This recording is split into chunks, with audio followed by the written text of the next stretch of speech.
lá para a segunda aula, então. Nós vamos aprender hoje duas coisas novas, tá? Narrativa e depois artigo, conforme eu falei na última aula, que eu ia deixar como matéria nova para a segunda aula. Antes de eu começar a falar da narração, de narrador personagem, a diferença de um para outro, eu quero que vocês tenham consciência que a tipologia do discurso narrativo, ele sempre vai pedir 5 elementos, tá bom? Quais são eles? Eu preciso ter o enredo, as personagens, o tempo, o espaço, ou tempo e espaço, a gente pode falar junto, mas conta cada um, tá? E mais eu preciso ter o narrador, então são 5 elementos: enredo, personagem, tempo, espaço e o narrador. O enredo, onde se passa também as personagens, se são se são duas ou mais. Por exemplo, se eu estiver fazendo um texto muito grande, vai precisar de muitos personagens, né? Agora, tempo e espaço é presente, é passado, é futuro. Eu posso inverter a ordem cronológica, lembra? Cronos é o deus do tempo, eu posso inverter essa ordem, né? Começar do passado, depois ir para o futuro, ou ter uma ordem cronológica correta, desde que a gente começa, nasce, cresce, morre. Pode seguir nessa ordem também da natureza, sem problemas, tá? Mas tem que ter esse tempo cronológico, esse espaço-tempo. Você precisa falar onde acontece essa história, se é aqui no Brasil, se é em mais de um país, se a história se passa dentro de um navio, de um avião terrestre. E depois o narrador. Quem é o narrador? Esse narrador, ele tá narrando a história, ele tá contando essa história, né? Mas ele também é narrador personagem, sim ou não? Então, isso a gente tem que observar agora, tá? Eu vou ler da página 91 e tem lá, é importante saber, leiam comigo, acompanhem com os olhinhos, por favor. Então, narrar é contar uma história. Em geral, nas histórias, há um narrador que revela fatos que envolvem personagens que agem e dialogam em um espaço e duração de tempo. Olha lá, tempo e espaço, tá vendo? Uma das características da narração. Damos o nome de espaço ao ambiente onde os fatos acontecem, ou seja, o espaço físico. No mercado, é na casa, é em Nova York, aqui no Brasil. Que lugar é esse? O espaço físico mesmo.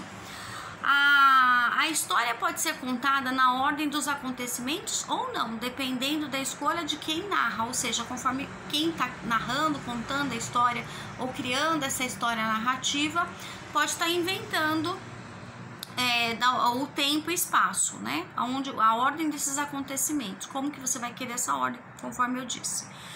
Quanto ao narrador, ele pode contar a história em primeira pessoa, ou seja, ele se coloca na história. Eu acho que eu aquilo, primeira pessoa, ou na terceira pessoa, ele, ela, ou seja, ele não tá falando dele mesmo, mas ele tá falando de outras pessoas, então, o João, a Maria, ele, ela, terceira pessoa, tá?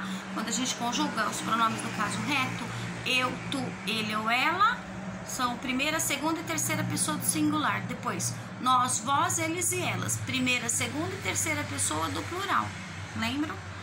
Então vamos lá. Se ele participa da história, ou seja, se ele também é personagem, narrará em primeira pessoa, como eu, tá em oculto, tá vendo? Entre parênteses, né? Mas se ele for apenas um observador, ele tá observando a história e contando aquilo que se passou, olha lá, se ele for um observador, ou estiver contando algo que ele não está envolvido, narrará em terceira pessoa. Também ele vai falar ele, ela, vai falar de um modo mais generalizado, tá? Mas ele não vai se colocar na história, porque é em terceira pessoa, né? Ele tá falando de outros, que não ele. Ao conjunto de episódios que compõem a narrativa, damos o nome de enredo. Então esse é o conjunto de episódios. Primeiro acontece tal coisa, depois outra coisa, depois outra coisa. Fulano casa com ciclano, separa, briga, tem filho. Esse é o enredo, um exemplo, tá? Dependendo da história. For uma história intergaláctica das galácticas, fulano pegou e subiu e foi pro espaço, e foi pra Lua, e foi pra Marte. Tudo bem, você tá falando o enredo dos acontecimentos. Aí vai depender da história, né? As personagens das histórias podem ser reais ou imaginárias, tá vendo? Inventadas. Às vezes que eu acabei de falar, acabei de inventar. Por exemplo, né? O que faz com que as narrativas comecem é o conflito. Precisa ter um conflito, ó lá. também chamado de situação-problema. Sempre vai ter uma situação-problema que pode ou não ser resolvida. Tá vendo? Nesse texto que nós lemos, ele terminou, que foi a 5ª questão, sem uma solução. Pode acontecer também, mas tem que ter uma solução-problema, tá? O conflito não é a mesma coisa que uma briga ou uma discussão, mas uma situação dentro da história em que gera outros fatores que faz com que a história caminhe para uma solução. Vamos lá, a solução desse problema. A solução, tá até em negrito, ó lá, também não precisa ser positiva. E pode ser uma solução ruim também, olha lá. Há muitas histórias que têm um desfecho trágico ou inesperado. A pessoa morreu, a pessoa foi presa, pode acontecer tanta coisa, né? Fulano ficou sem pai, acontece. Então, é um final trágico ou inesperado, né? Uma tragédia grega, por exemplo.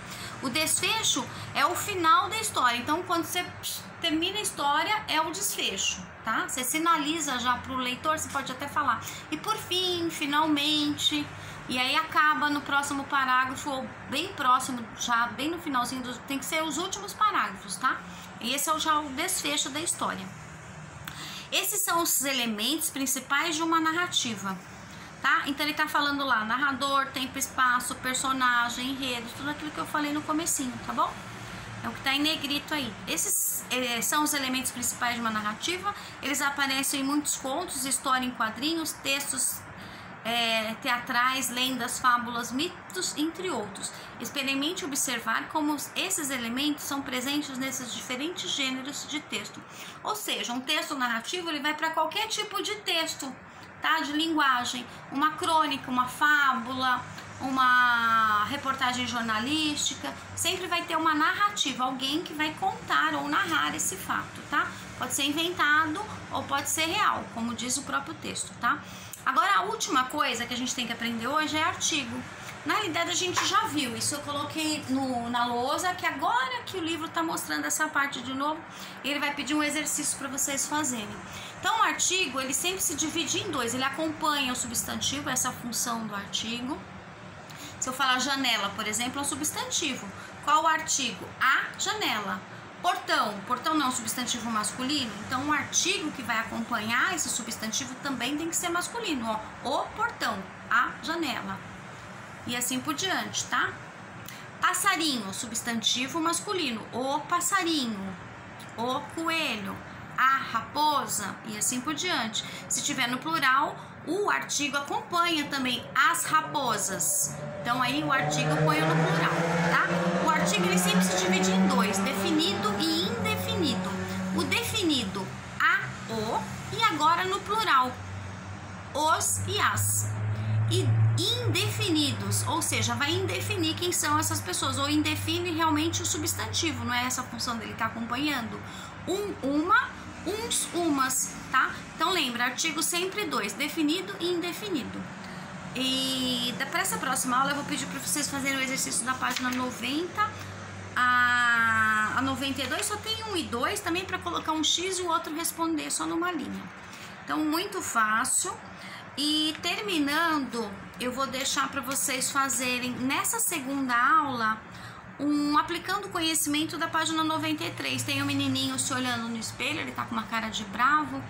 Hu Xing e o espelho, uma lenda chinesa. Olha lá. Tananã, um dia o pai de Hu Xing chegou em casa com Tananã, espelho trazido na cidade grande. Então, o que você vai completar aí? Você vai completar todas essas lacunas, daí até embaixo vai ter alguns espaços vazios. Isso chamam-se lacunas. Você vai completar com artigo, ou definido ou indefinido. Então, você vai colocar ou o, a, os, as, ou indefinidos. Uma, uns, umas. Tá? Você vai completar só com essas palavrinhas. E aí, para a próxima aula, eu faço a correção, tá bom? Beijos!